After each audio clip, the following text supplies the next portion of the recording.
여러분 반갑습니다. 오늘 이 시간 우리에게 주신 하나님 말씀을 먼저 찾아보도록 하겠습니다. 이 시간 우리에게 주신 하나님 말씀 신약성경 요한 1서 4장 16절입니다. 요한 1서 4장 16절. 네, 제가 가진 성경 신약성경 392쪽인데요.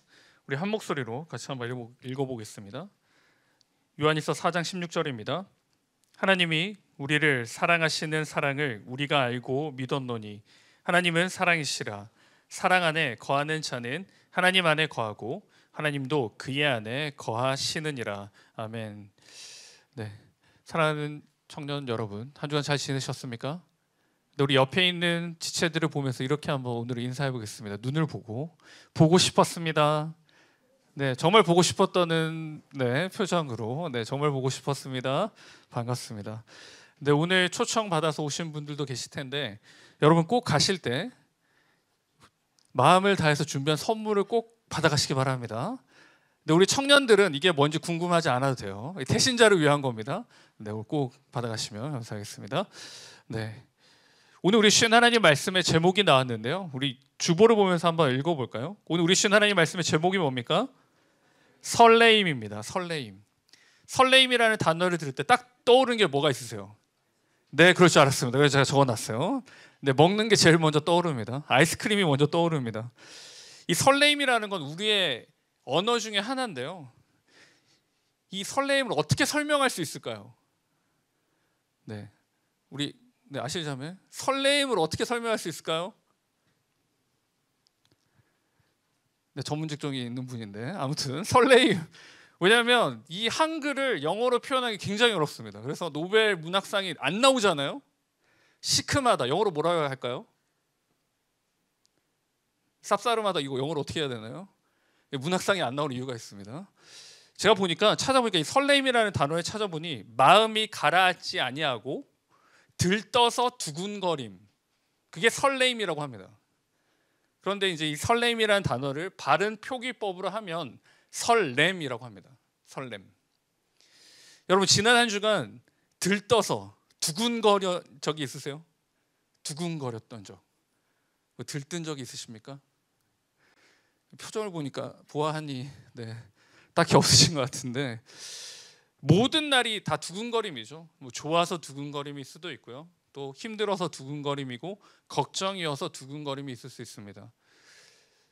교회 다니는 사람에게는 오늘이 바로 설렘의 날입니다. 믿으십니까? 전혀 그렇지 않은 것 같은데 교회를 다니는 우리는 오늘이 설레는 날입니다. 왜 그렇습니까? 오늘은 특별히 새생명 축제의 날이라서 더 설레이죠. 또 우리가 사랑하는 가족과 사랑하는 친지와 또 친구들을 초청해서 같이 예배드릴 수 있다는 그 설렘을 가지고 오늘 나아갑니다. 또한 더 나아가서는 이 설레는 이유가 있는데요. 그 이유는 그리스도인들에게는 오늘 설레이는 이유는 바로 오늘이 사랑을 받은 날 그리고 사랑을 받은 것을 확인하는 시간이기에 그렇습니다. 어떤 날이라고요? 교회를 다니는 사람들, 그리스도인들에게는 오늘 이 날이 내가 하나님으로부터 사랑을 받은 것을 확인하고 그 사랑에 반응하는 날입니다. 그래서 설레이는 날이죠. 하나님으로부터 우리는 사랑을 받았습니다. 하나님에 대해서 우선 먼저 알아야 할 텐데요. 여러분 하나님에 대해서 얼마나 알고 계십니까? 하나님은 어떠한 분이실까요? 하나님을 알기 위해서는 우리가 성경책을 딱 펴봐야겠죠. 근데 하나님께서 너무 자세하게 그 하나님에 대해 소개하고 계십니다. 제일 먼저 펴자마자 소개하고 계세요. 어디에서 소개하고 있을까요? 바로 여러분 성경책 있으세요? 성경책을 제일 처음에 펴보세요. 제일 처음에 나오는 책이 무엇입니까? 창세기죠. 그리고 창세기 1장 1절에 하나님께서 나는 소개하고 있습니다. 나를 소개하고 있습니다. 우리 같이 한번 읽어볼까요? 창세기 1장 1절입니다. 시작. 태초에 하나님이 천지를 창조하시니라. 아멘. 하나님께서 너무 자세하게 우리를 안내해주고 계세요. 1장 1절을 펴자마자 나는 이러한 존재다라고 가르쳐주세요. 태초에 하나님이 천지를 창조하시니라. 하나님은 어떠한 분이시라고 먼저 말씀하실까요? 명확하게 나오죠. 창조주이심을 이야기합니다. 창조주. 1장부터 3장까지 1장부터 이제 3절까지 시작되는 그 창조의 역사가 나타나는데요. 아무것도 없는 중에 하나님께서 창조하십니다. 시작이신 것이죠. 하나님이 이 세상을 창조하시고 이 세상이 나타나고 실현되기 시작합니다. 근데 어떤 사람은 이 창조주 하나님을 믿는 사람들은 있습니다. 창조주 하나님을 믿어요. 알겠습니다. 창조하신 것 같아요. 그런데 그 다음 단계를 믿지 못해요. 하나님이 창조하셨습니다. 창조했으니까 이렇게 되겠죠? 믿습니다. 뭘 믿지 못하느냐? 하나님은 창조하시고 그냥 가만히 계신다는 거예요. 여러분 어떻게 생각하세요? 여러분의 지난 한 주간의 삶을 한번 기억해 봅시다. 하나님이 창조하신 창조주 하나님이신데 나의 삶에 나의 형편과 나의 상황에서 역사하고 계신다고 믿으십니까? 아니면 하나님이 그냥 바라보고 계신다, 관망자로 보이십니까? 어떠실 것 같아요? 오늘 분명히 하나님께서는 창조주로 소개하시고 또 한 번 더 설명을 해주시는데 그분이 누구냐? 바로 이렇게 말씀하십니다. 여러분 창세기를 누가 기록했을까요? 모세가 기록했습니다. 모세. 여러분 모세라는 말은 누군가 태어났다는 뜻이에요. 그죠? 그러면 태초에 일어난 일을 모세는 어떻게 알았을까요? 어떻게 알았을까요? 여러분은 어떤 소식을 어떻게 알게 되죠? 들어야 알게 되는 거죠. 누가 가르쳐줘야 알게 됩니다. 모세는 어떻게 이 사실을 알았을까요? 누군가가 알려준 겁니다. 그런데 그냥 그럴 것이다가 아니라 명확하게 알려주신 거죠. 그래서 그가 태초에 하나님이 천지를 창조하셨다라고 명확하게 단호하게 기록하고 있습니다. 누가 알려주셨을까요? 하나님이 알려주신 거죠. 하나님이 그냥 야, 잘 들어봐. 내가 태초에 창조했어가 아니라 들은 것이 실현되는 것처럼 느껴지고 알게 된 것입니다. 그래서 하나님이 말씀해 주신 겁니다. 자, 그러면 다시 창세기 1장 1절로 가서 하나님은 어떠한 분이실까요? 하나님은 첫 번째 창조주 하나님이십니다. 두 번째는 어떤 분이실까요? 말씀하시는 분이십니다. 하나님은 말씀하시는 분이십니다. 모세에게 말씀하셨죠. 모세에게 말씀하신 하나님이 지금 저와 여러분에게 뭘 하실까요? 동일하게 말씀하신다라고 알려주시는 겁니다. 그게 하나님입니다. 그래서 하나님께서 우리를 창조하셨죠. 이 땅에 살도록 창조하셨습니다. 여러분, 내가 왜 태어났는지, 왜 태어났니? 막 이러면서 고민해 본 적 있습니까? 내 인생은 안 태어났으면 좋았을 텐데 왜 태어나가지고 이 험한 세상을 살아가나? 라고 생각한 적 있을까요? 혹은 하나님 왜 나를 이 세상에 태어나게 해서 겨우겨우 이렇게 살아갑니까? 라고 생각해 본 적 있습니까? 그러면 원론적인 질문이 있습니다. 하나님은 우리를 이 땅에 보내신 이유가 뭘까요? 우리를 어떻게 살라고 보내셨을까요? 힘들고 어렵고 지치고 실패하면 살라고 우리를 창조하셨을까요? 글쎄요, 그렇지 않습니다. 성경에서는 우리를 창조하신 이유가 나옵니다. 우리를 창조하신 이유는 뭐냐? 그냥 땅에 맞춰서 살아가는 게 아니고 무엇으로 살냐? 복으로 살라는 겁니다. 행복하기 위해 우리를 창조하셨어요. 창세기 1장 28절인데요. 우리 같이 한번 읽어볼까요? 시작. 하나님이 그들에게 복을 주시며 하나님이 그들에게 이르시되 생육하고 번성하여 땅에 충만하라. 땅을 정복하라. 바다의 물고기와 하늘의 새와 땅에 움직이는 모든 생물을 다스리라 하시니라. 아멘. 여러분, 말씀이 명확하게 우리에게 안내해주고 있습니다. 우리는 이 땅에 왜 태어났다고요? 실패하라고? 좌절하라고? 쓸모없는 세상을 살라고? 인생으로 살라고? 아닙니다. 행복하라고. 행복하라고. 그리고 이 땅에서 이루어지는 그 모든 시간들을 그냥 얹혀서 살아가는 게 아니고 어떻게 살라고요? 정복하고 다스리며 우리가 담당하며 사는 겁니다. 이게 행복하게 살기 위해서 우리를 창조하셨어요.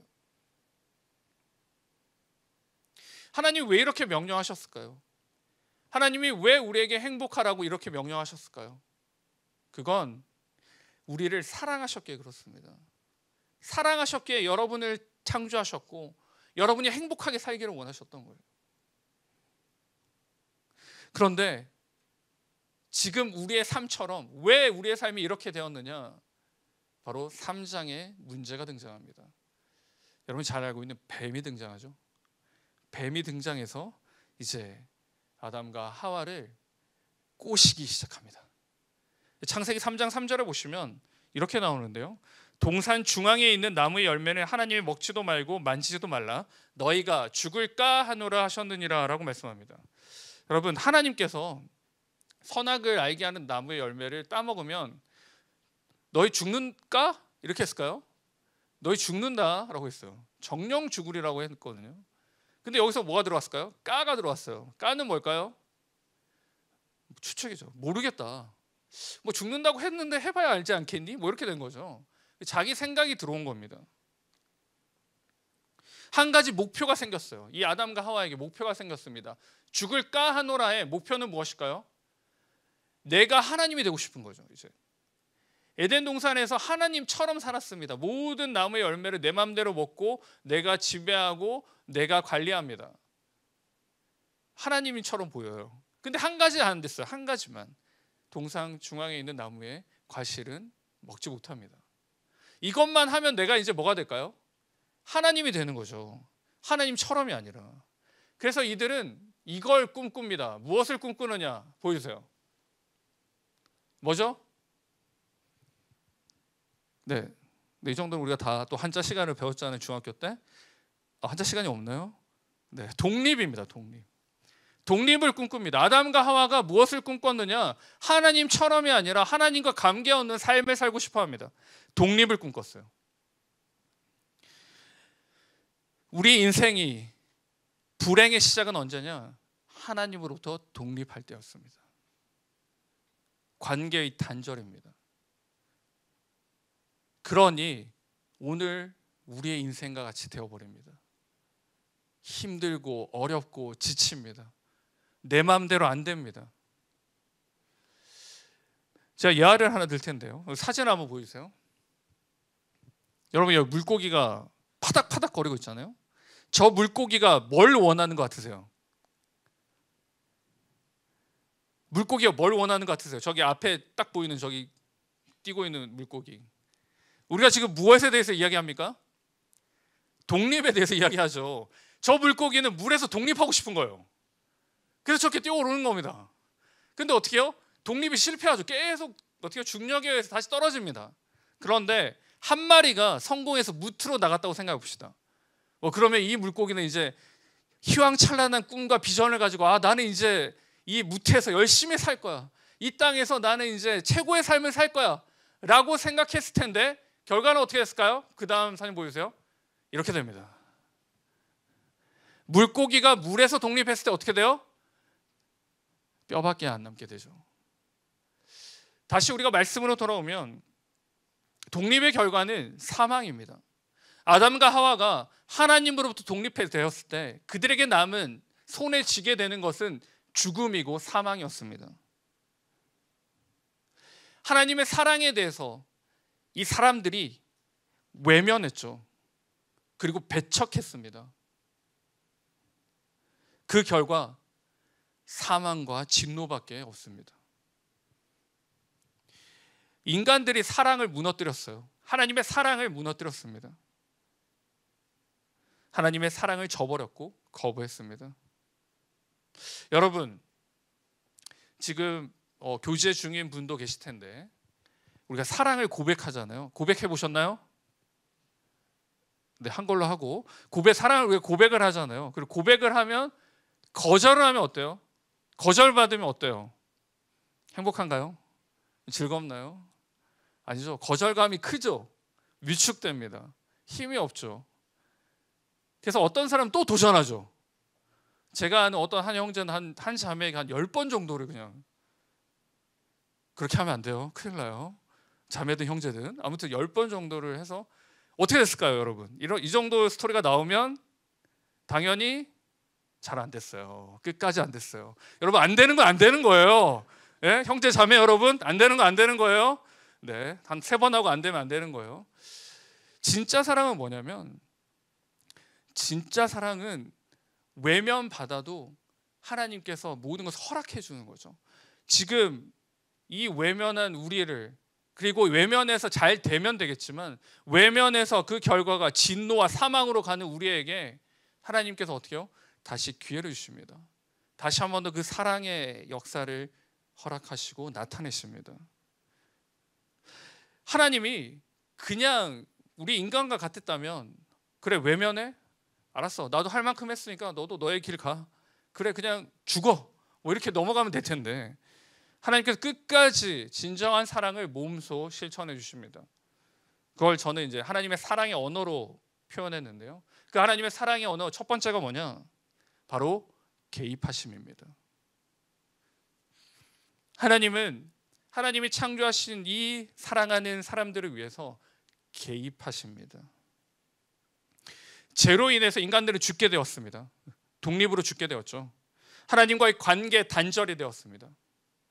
그 결과는 히브리서 9장 27절에 한 번 죽는 것은 사람에게 정해진 것이요 그 후에는 뭐가 있을까요? 심판이 있다라고 말씀합니다. 죽는 것도 있는데 죽고 나서도 뭐가 있다고요? 심판이 있다라고 말씀해요. 하나님이 그냥 뭐 저냥 사랑했으면 그냥 할 만큼 하셨으니까 그래 그럼 그래 여기서 관계 정리하자. 너랑 나랑은 안 맞다. 이게 정리하면 되는데 하나님이 그러지 않으셨어요. 심판이 있다는 것을 아시기에 하나님께서는 내버려 두지 않으시고 회복을 약속해 주셨습니다. 그게 창세기 3장 15절 말씀인데요. 우리 창세기 3장 15절 말씀을 같이 읽겠습니다. 시작. 내가 너로 여자와 원수가 되게 하고 내 후손도 여자의 후손과 원수가 되게 하리니 여자의 후손은 내 머리를 상하게 할 것이요 너는 그의 발꿈치를 상하게 할 것이니라 하시고. 아멘. 우리는 이것을 신학적 용어로 원시복음이다라고 이야기하는데요.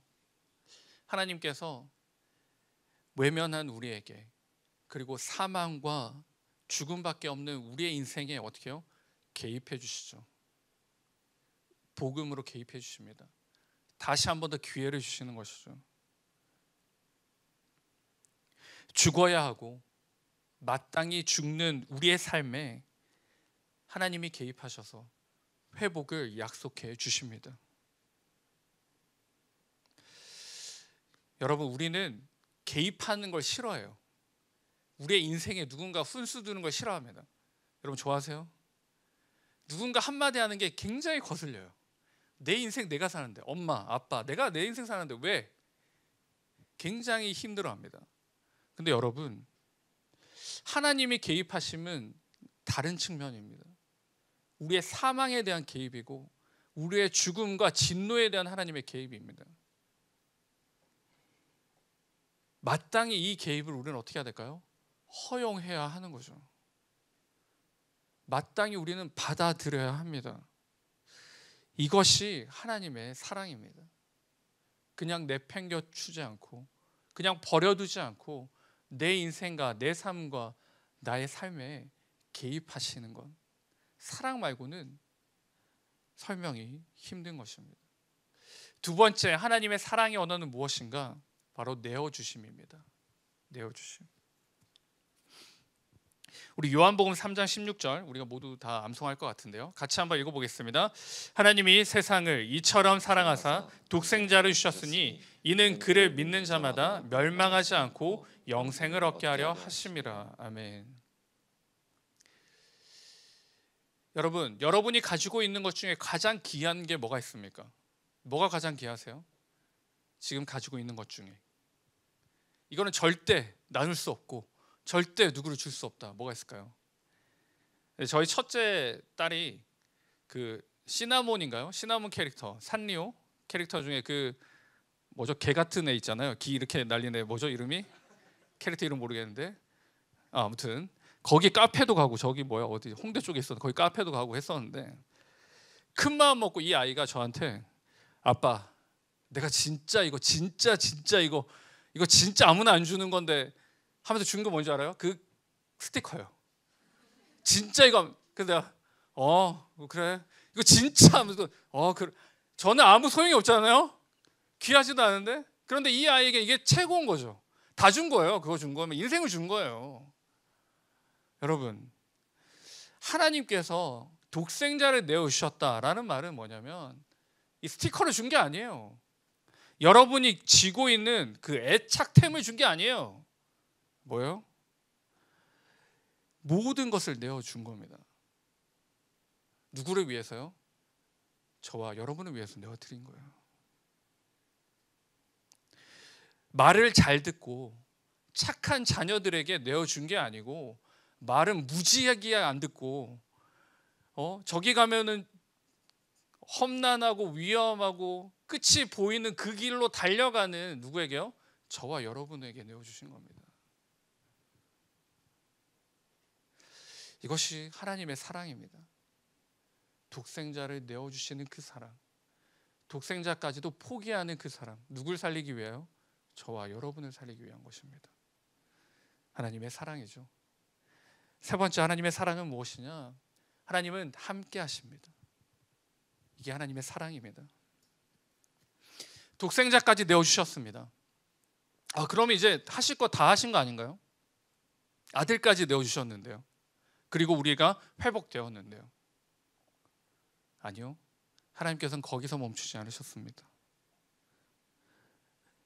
오늘 본문 16절 말씀해 보시면 우리 본문을 다시 한번 더 읽어볼까요? 요한일서 4장 16절입니다. 같이 읽겠습니다. 하나님이 우리를 사랑하시는 사랑을 우리가 알고 믿었노니 하나님은 사랑이시라. 사랑 안에 거하는 자는 하나님 안에 거하고 하나님도 그의 안에 거하시느니라. 아멘. 뭐라고 말씀하십니까? 사랑하시기에 끝까지 붙들고 계심을 이야기합니다. 그냥 아들을 내어주셔서 끝난 게 아니고 아들을 내어주셨기 때문에 너희는 이제 알아서 열심히 개척해서 살아라가 아니라 어떻게 해요? 그 사랑 안에서 끝까지 저와 여러분을 붙들고 계심을 말씀하고 있습니다. 함께 하심. 그 뜻은 우리 시편 기자가 이렇게 고백하는데요. 시편 46편 7절입니다. 만군의 여호와께서 우리와 함께 하시니 야곱의 하나님은 우리의 피난처시로다. 어떻게 해요? 함께 하시니 하나님의 뭐가 되신다고요? 피난처가 되신다라고 말씀해요. 어떠한 공격도 어떠한 어려움과 시험과 힘듦도 우리에게는 아무 능력이 없는 이유는 우리의 피난처가 계시기에 그렇습니다. 이게 함께 해주시는 것입니다. 사랑하는 여러분, 우리가 이 세상을 살아갈 때 안전한 곳을 찾아갑니다. 그래서 누군가는 건물에 들어갈 때 출구가 어디에 있는지 어느 곳이 튼튼한지를 확인한다고 합니다. 왜요? 불안하니까요. 여러분의 인생과 우리의 학업과 우리의 진로 가운데 아무것도 보이지 않는 이 시간에 여러분의 피난처는 어디에 있습니까? 여러분은 어떤 출입구를 찾고 계십니까? 어디가 든든한가요? 어디가 튼튼한 곳입니까? 여러분, 하나님이 아닌 다른 곳은 언제든지 무너짐을 기억하시기 바랍니다. 우리의 피난처는 하나님 한 분뿐임을 명심하시기 바랍니다. 우리 하나님의 사랑의 언어가 어떻습니까? 참 귀하죠. 너무나도 놀랍습니다. 그런데 이 사랑의 언어를 우리는 가끔씩 망각하며 살아갑니다. 가끔씩 잊어버리고 잃어버리며 살아갑니다. 이 시간에 초대받아 나온 우리 태신자 여러분, 또한 우리 청년부 여러분, 내 인생 내가 책임지고 내가 감당할 수 있다라고 생각했었는데 그리고 그렇게 노력하고 지나왔었는데 그게 잘 되지 않아서 실망하고 실족하고 또한 넘어져 계십니까? 여러분, 그게 우리의 인생이에요. 그게 우리의 한계입니다. 왜요? 하나님께서 그렇게 만드셨어요. 너희는 어쩔 수 없이 한계가 있는 겁니다.